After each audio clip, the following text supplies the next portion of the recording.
Céline? Ah, ça c'est très drôle parce qu'on a souvent d'ailleurs les plus grands détracteurs des sondages sont ceux qui disent à la fois qu'on n'est pas représentatif et qu'on a un rôle énorme et qu'on fait l'opinion. Donc à un moment, il faut quand même un peu décider où on habite. En l'occurrence, il est vrai que certaines populations, et c'est de plus en plus le cas, vote de manière stratégique, c'est-à-dire qu'à un moment... Oui, pour empêcher un candidat d'accéder à une fonction. C'est ce qu'on appelle le vote utile, et ce vote utile, il n'est pas majoritaire, loin de là. Les gens se décident aux trois quarts sur le programme, sur la personnalité. Mais est-ce qu'il peut être influencé par les sondeurs ?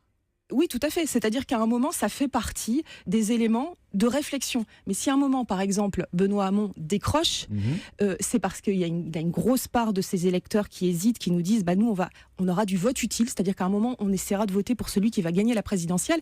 Mais à un moment, c'est bien parce qu'il y a un candidat, en l'occurrence surtout Mélenchon, qui est plus fort que lui, qui se montre plus fort que lui, en tout cas aux yeux des électeurs. Pardon, c'est pas un élément objectif politique sur le candidat, mais en l'occurrence à un moment qu'ils se disent tiens, on va plutôt vanter Mélenchon ou Macron parce qu'on sent que il a plus de chances de se qualifier. Mais ça, quand on annonce une finale Macron-Le Pen écrite à l'avance, ça mobilise forcément les électeurs des autres camps, non ? Pas forcément, oui, ça peut les mobiliser. Il est évident que l'électorat de la gauche radicale, par exemple, s'est mobilisé dans les derniers jours, dans les dernières semaines du scrutin, quand on a vu que finalement l'hypothèse Mélenchon, de présence au second tour, était possible. Donc bien sûr, mais avant tout un sondage, ça a un rôle informatif. Dire que les sondages font la campagne électorale ou fabriquent le vote me paraît évidemment... ça vous le réfutez, oui, on comprend bien. Caricatural.